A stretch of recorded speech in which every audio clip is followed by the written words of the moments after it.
Bună dimineața, bine ați venit la primul forum economic Dunăre Mare Neagră, organizat aici în Constanța, de către Institutul Aspen România, în parteneriat cu Primăria Constanța și cu echipa extraordinară pe care domnul primar Făgădău o conduce și o animă.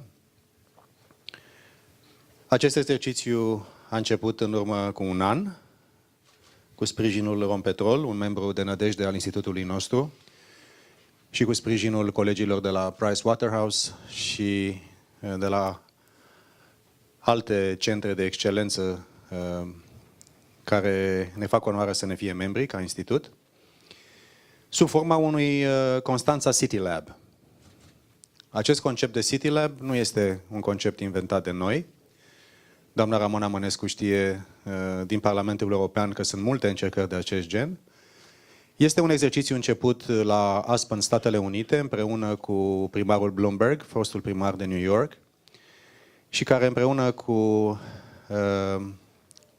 municipalități din toată lumea organizează o suită de dezbateri și de propuneri concrete de tip City Lab. Sau suntem aici la prima manifestare publică al Aspen Constanta City Lab, începută acum un an de zile la Universitatea Ovidius de aici, din municipiul dumneavoastră.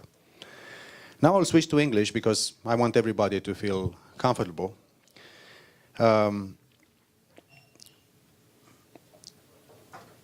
We are at an exceptionally complex moment.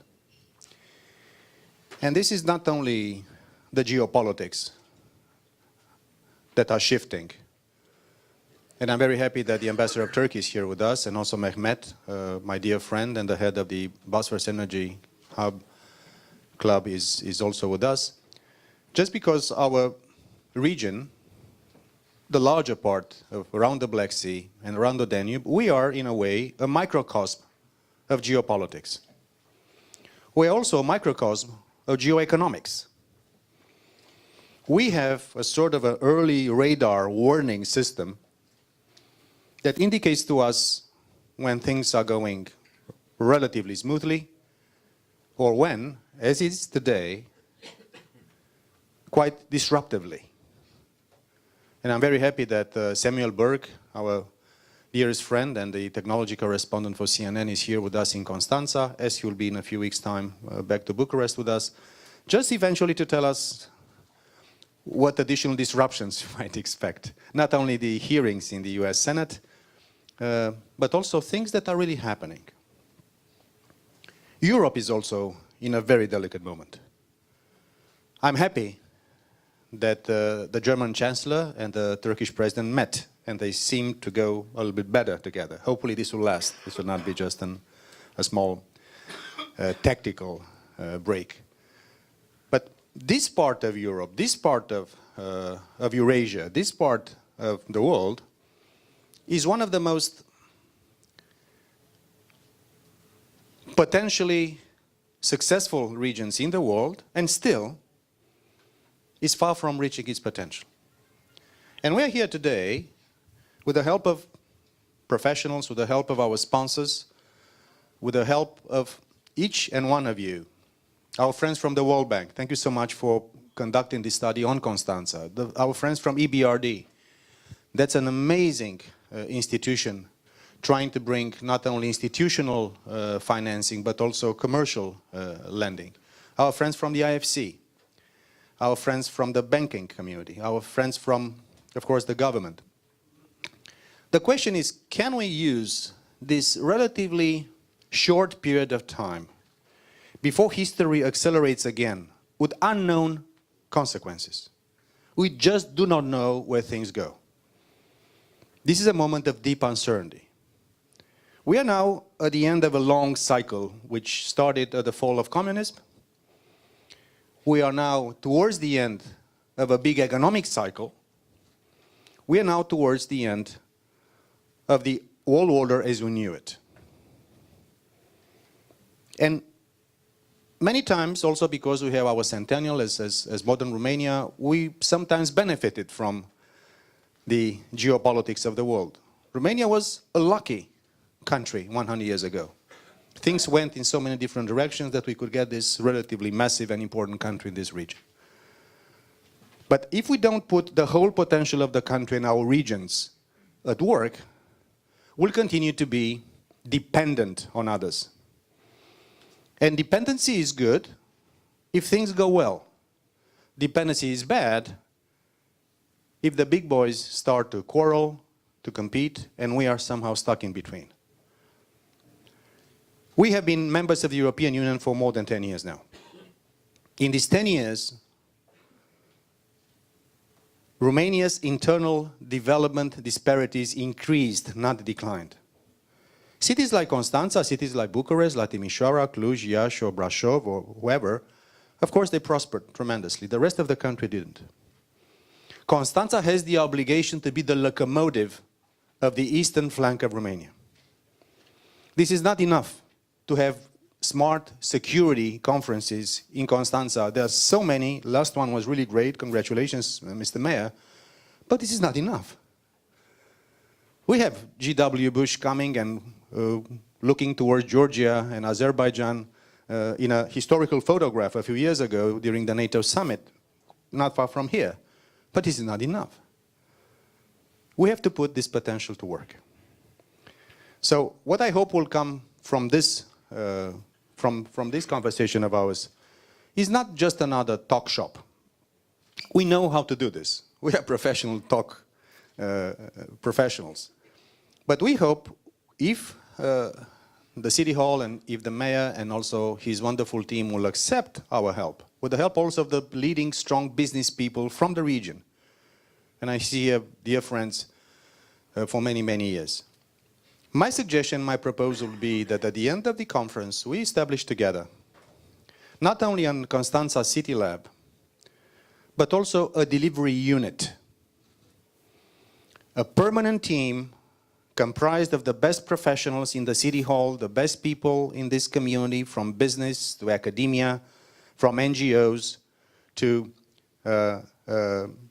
big names like Stere and Simona Halep. Simona's birthday was yesterday and Stere was with us at this thing. But also, let's try to experiment. And let's bring in this one delivery unit also top professionals from the industry. Top consultants, top bankers, people that know how to execute a project, people that know how to evacuate a bottleneck, people that know how to get a project funded, executed, implemented, and turnkey.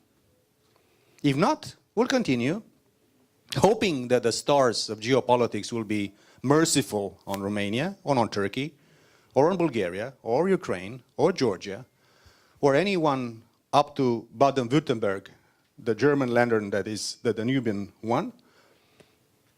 And we'll probably pray in any religion we want, that the gods will be merciful on us. I just don't know. I know that there are things here that can be done.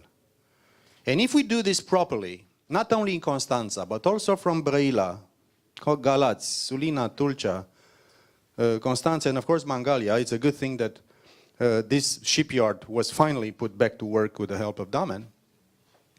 I think, and I know, from any study we made, that this eastern part of Romania could be, in the next few years, as successful as the western part of Romania with Cluj, with Oradea, with Arad, or Timișoara. This is what real is at stake here.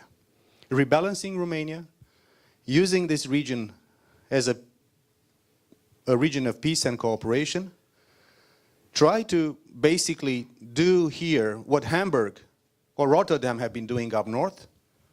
This is the point where landlocked Central Eastern Europe, including our dear friends in Austria, should get the merchandise through. Not from all the way 3 times the distance, where the merchandise should come to the port of Constanta. Not only making 3 weeks more of transport by ships, or going all the way to Northern Europe, they should come from here if we do the right things together. What I'm trying to also say, and this is a criticism that I make constantly also towards our European friends is that if you look to this map, go back, Andra, thank you. If you look to this map here, the famous European corridors, the ones who are crossing the region are, of course, corridor number 4 that we are not able to complete. This one here going to Arad, Constanța Arad, highway and railroad modernized up to Bucharest and nothing more. That's our fault. We are not able to complete this corridor all the way to Western Europe, to Hungary and then Austria and then Germany and then the rest. But the other 2 corridors that are crossing Romania, I have to say this with all respect, but also with firm voice. Corridor number 9, which is the south-north corridor, was abandoned. Incidentally, this is the corridor that the Chinese have on the map of the Belt and Road Initiative. Why? Because the geography is the same. So corridor number 9 was abandoned. Also because we are not good enough in absorbing EU funds, but the north-south corridor is not here anymore. What we got in exchange, and this was again confirmed at the 3C summit 1 week ago in Bucharest, we got a Via Carpathia coming from Lithuania some part and getting a little portion of Western Romania. This is where Via Carpathia is going instead of having this one. Does Europe want us to try to get the Chinese money instead of the EU money? I think this would be a mistake. But in the end, we have to find resources to do this thing as well. And the other corridor is called corridor number 7, the Danube. Here again, our Bulgarian friends, finally, they seem to have been making up their minds to start dredging the Danube. This is a major artery of Europe. And I'm also very happy that our friends representing, and also I found this from your side, from the pro-Donau, pro-Danube side. And also Corina Crețu, the Commissioner for Regional Development, was very instrumental in appropriating some money for the dredging of the Danube. This is not only about Romania. This is the point, the last point I would make. This is about interconnectivity, east-west, north-south. Asia is coming, not only China. Asia is the locomotive of the world economy. Our region could benefit. Loyal to our alliances, believing in Europe, believing our ties across the Atlantic, because that's what we are. This is Romania and will stay like this, but not benefiting from the geoeconomics of this world which is unraveling will be a stupid mistake. We are here not to repeat that stupid mistake again. Thank you so much, and this is the time for our dear host, Mayor Decebal Făgădău, to take over the baton and deliver the real message.